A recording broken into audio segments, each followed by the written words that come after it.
Bismillahirrahmanirrahim. Assalamualaikum warahmatullahi wabarakatuh. Salam sejahtera untuk kita semuanya. Sebelum kita mulai melanjutkan perkuliahan kita pada kali ini, mari kita berdoa semoga kegiatan perkuliahan kita ini, sharing yang akan kami bagikan nanti bisa bermanfaat bagi mahasiswa sekalian.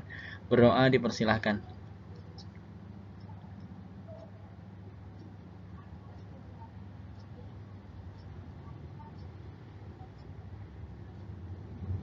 Berdoa selesai. Baik, pada sesi kali ini kita akan mengetahui ya teori dalam promosi kesehatan, yaitu difusi inovasi. Ini adalah outline yang akan kita bahas. Ada 6 poin. Yang pertama tentang pengertian dari difusi inovasi itu tersendiri berdasarkan teori Rogers. Kemudian elemen pokok difusi inovasi, pengelompokan masyarakat berdasarkan kecepatan menerima inovasi. Yang keempat adalah tahapan proses adopsi. Kelima, tahapan pengambilan keputusan inovasi. Dan yang keenam, difusi inovasi dalam program keluarga berencana, seperti itu. Baik, kita akan mulai dari pengertian dulu ya. Tapi pada awal sesi ini saya ingin memberikan pengantar dulu ya, bahwa sejatinya seperti itu ya, bahwa manusia itu sifatnya itu aktif, dinamis gitu ya. Dan tanpa kita sadari bahwa setiap harinya kita itu mengalami suatu perubahan karena banyak hal ya. Kita bertemu dengan banyak orang gitu ya. Kita ketemu dengan sesuatu yang baru seperti teknologi yang tentu saja perlahan hal tersebut merubah kepribadian kita, perilaku kita gitu ya. Karena seperti yang harusnya kita ketahui bahwa perkembangan kita sebagai manusia itu sebagian itu ditentukan oleh kehendak diri sendiri dan sebagian lainnya itu ditentukan oleh alam atau lingkungan sekitarnya gitu. Jadi memang sangat menarik untuk kita ketahui bahwa manusia ini setiap harinya berkembang, berubah perilakunya, dan hal ini harus kita ketahui sebagai seorang tenaga kesehatan masyarakat supaya nanti dalam proses menyampaikan informasi, mengedukasi gitu ya masyarakat kita ini, intervensi kita ini akan menjadi tepat ketika kita mengetahui hal-hal tersebut ya berdasarkan teori-teori yang ada. Oleh karena itu di sesi ini kita akan mengetahui salah satu teori yang sangat baik untuk kita perhatikan, untuk kita ketahui, karena teori ini sangat erat kaitannya dengan kegiatan dari kesehatan masyarakat itu sendiri. Karena objek kita dalam masyarakat bukan individu ya. Masyarakat ini bentuknya komunal, kerumunan, banyak gitu ya. Yang tentu saja kita harus mengetahui hal tersebut. Dan kita belajar dari seorang Everett Rogers. Dia ini adalah seorang sosiolog ya, yang banyak sekali karyanya dan teori-teorinya ini sangat menjadi dasar gitu ya dalam upaya sebuah upaya kesehatan masyarakat gitu ya. Karena ilmu dari kesehatan masyarakat itu sendiri tentu saja seperti yang awal tadi saya katakan bahwa objek utama kita dalam masyarakat yang tentu saja mereka mempunyai kebiasaan, mempunyai keunikan ya yang banyak gitu ya karakternya, dan tentu saja ketika kita mengetahui hal tersebut maka akan memudahkan kita dalam melakukan sebuah intervensi kesehatan. Nah, sekarang kita langsung masuk ke difusi inovasi ya. Apa sih yang dimaksud dengan difusi inovasi tersebut?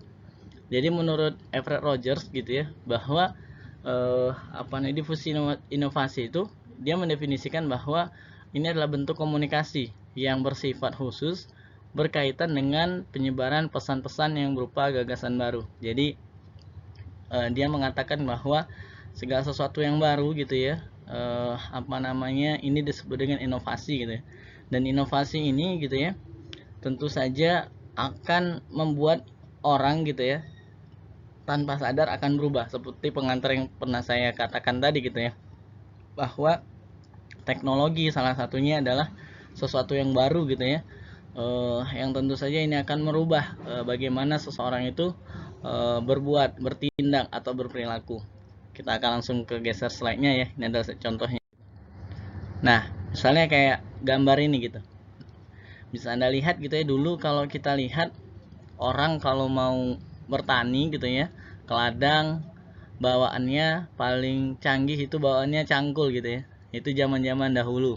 Tapi ketika ada teknologi yang kemudian hari ini terus berkembang, eh, kegiatan bertani ini menjadi lebih mudah, menjadi lebih efisien gitu ya, baik dari waktu, baik itu dari hasil gitu ya, sehingga kegiatan bertani ini menjadi lebih mudah.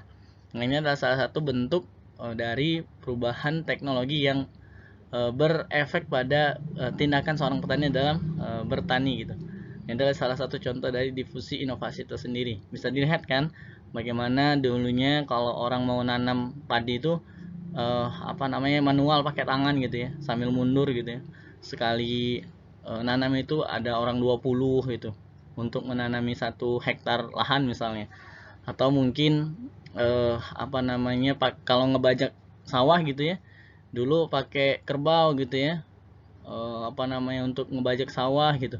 Tapi kalau sekarang ada kayak semacam traktor gitu gitu kan, lebih cepat tentu saja kayak gitu kan, dan tidak capek dan kesannya tidak menyiksa hewan misalnya seperti itu. Kemudian ini ada lagi satu lagi gambar itu cara dia memetik hasil gitu ya dari padi. Itu nggak lagi pakai arit gitu ya, dia langsung pakai alat dan lebih cepat gitu ya, dan lebih rapih gitu kalau dilihat dari sini. Nah, ini salah satu contoh dari difusi inovasi di bidang pertanian. Lalu di bidang kesehatan seperti apa sih sebenarnya? Nah, ini adalah salah satu bentuknya juga kayak sekarang gitu ya, Halo Dokter.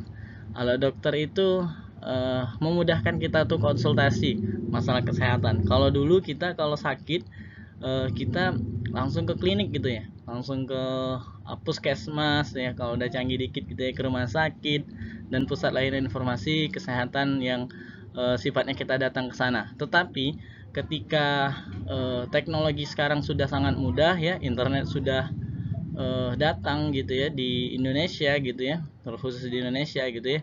Sekarang orang kalau sakit cukup dari rumah, dia berkonsultasi dengan dokter yang dia mau, dokter yang dia pilih. Sekarang malah kita bisa milih dokter sekarang gitu kan di aplikasinya. Ini adalah salah satu bentuk sekali lagi teknologi yang merubah perilaku kita dalam mencari informasi kesehatan. Atau mungkin salah satunya lagi adalah pesan makanan online gitu yang sekarang ini lagi ramai gitu ya. Jadi pesan makanan, kalau dulu kalau kita mau makan gitu kita langsung datang ke restoran, langsung datang ke rumah makan gitu kan. Nah, kalau sekarang lebih mudah dengan gadget, semuanya udah ada di situ. Kita mau pesan makanan bisa di situ. Bisa juga kalau pakaian kita kotor kita pakai GoClean gitu ya. Kalau kita mau belanja pakai GoMart gitu ya. Kalau kita mau ngapain lagi tuh, pokoknya serba go gitu. Jadi teknologi sekali lagi pada intinya bisa merubah perilaku seseorang.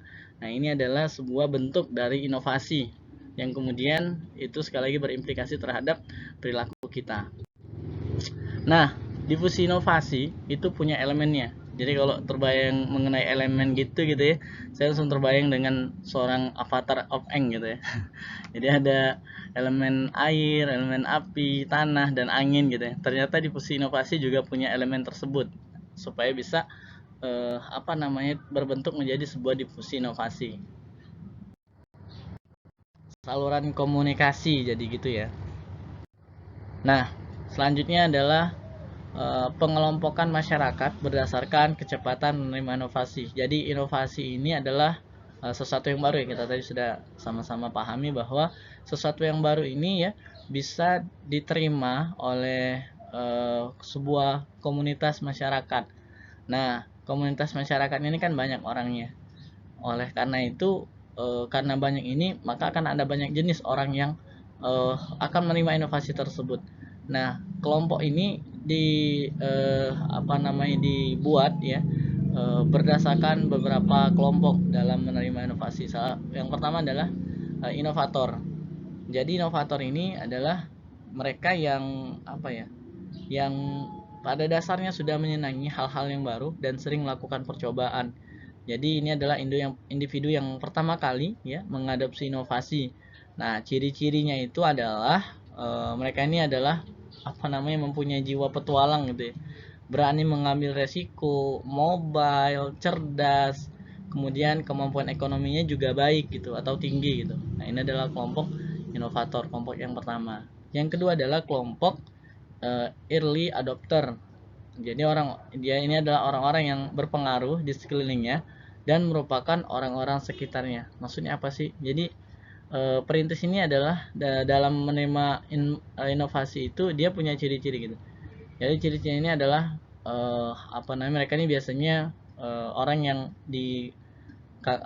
dijadikan oleh masyarakat itu sebagai sebuah teladan gitu ya. Jadi bisa jadi dia adalah seorang guru gitu ya, orang yang dihormati gitu ya. Akses di dalam kelompoknya itu juga tinggi gitu. Jadi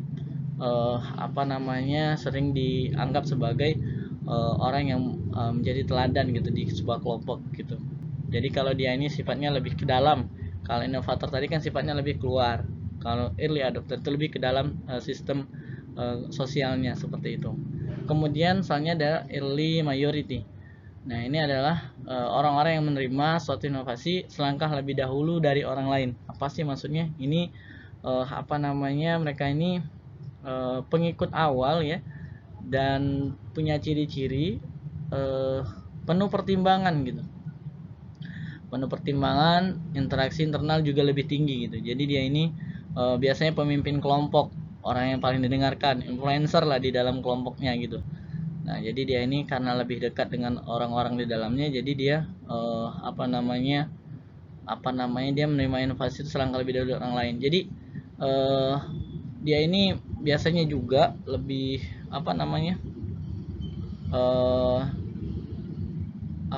banyak pertimbangan ya dalam inovasi yang dia ingin adopsi. Tapi secara umum dia ini biasanya dalam menerima ide-ide baru ini hanya beberapa saat setelah rata-rata anggota sistem sosial lainnya itu menerima ide-ide tersebut.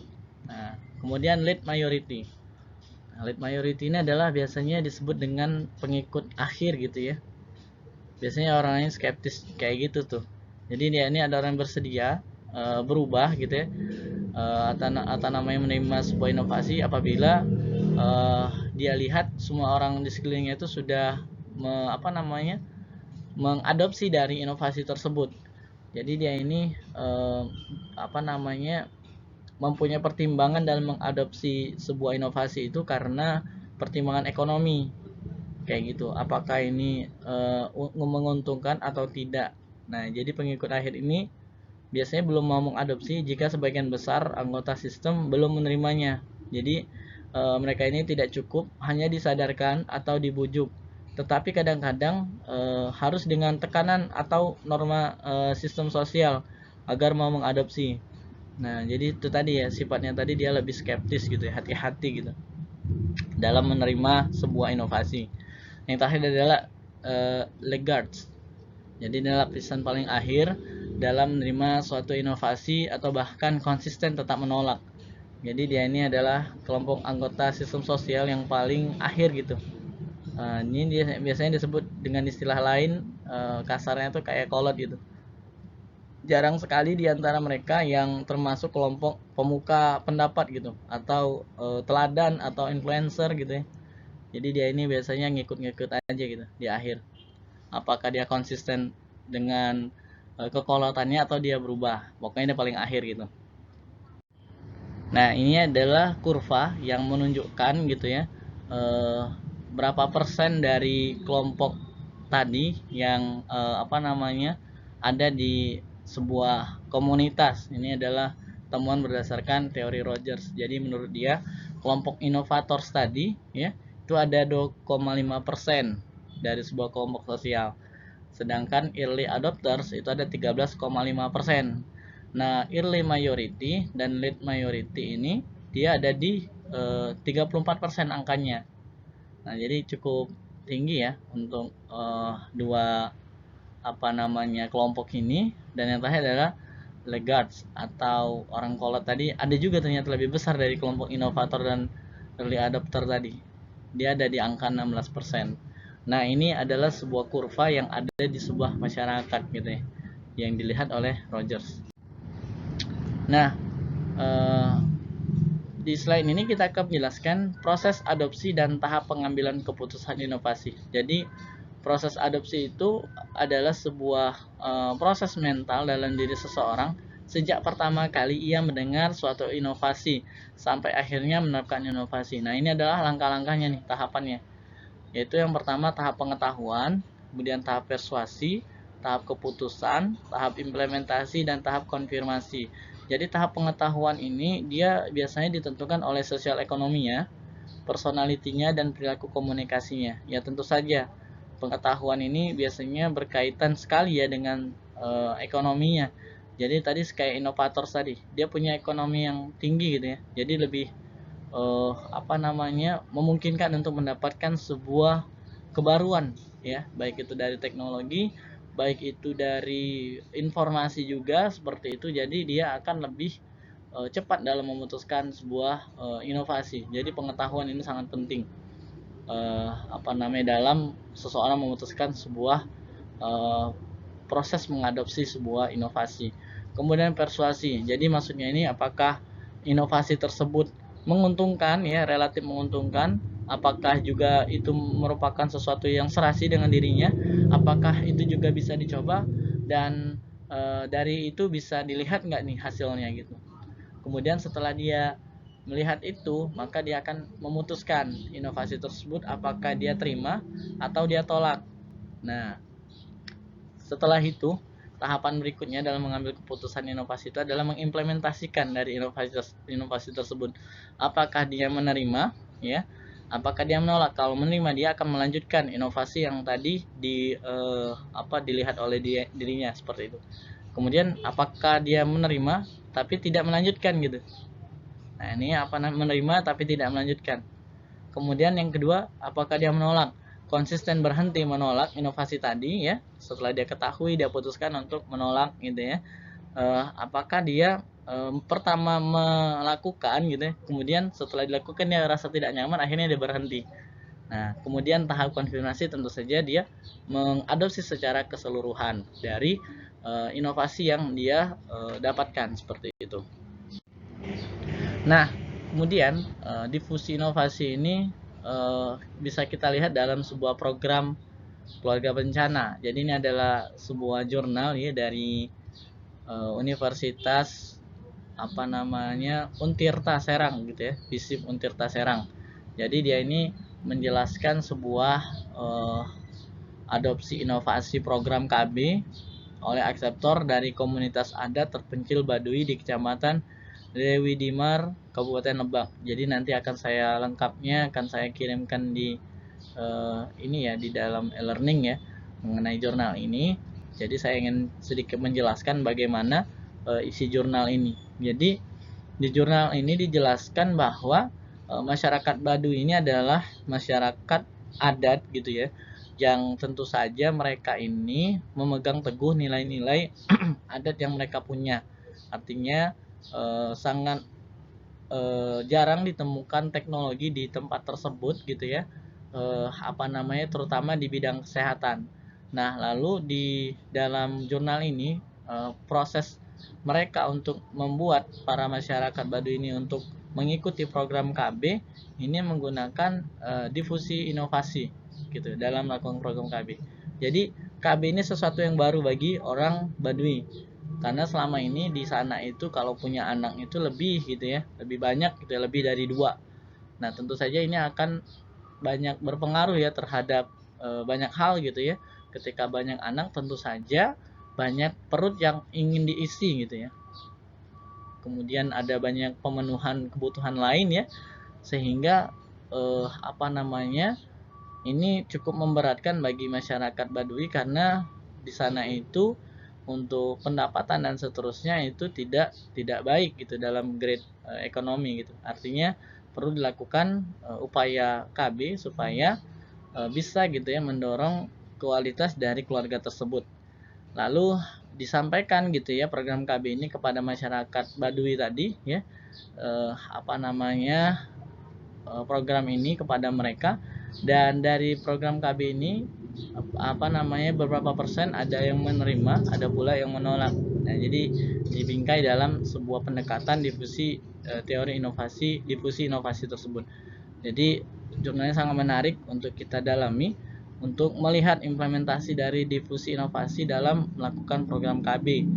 Nah, itu nanti dilihat sendiri ya, nanti di jurnalnya mengenai difusi inovasi tersebut. Saya pikir itu saja yang ingin saya sampaikan dalam pertemuan ini. Untuk review dari sesi ini, saya ingin semuanya nge-review dari jurnal ini ya, apa yang kalian dapatkan mengenai difusi inovasi dalam program KB yang Anda lihat di jurnal penyuluhan ini. Demikian mungkin dari saya. Terima kasih atas kesempatannya. Semoga apa yang saya sampaikan ini dapat dimengerti dan dipahami mengenai difusi inovasi dalam upaya promosi kesehatan. Demikian, Assalamualaikum warahmatullahi wabarakatuh.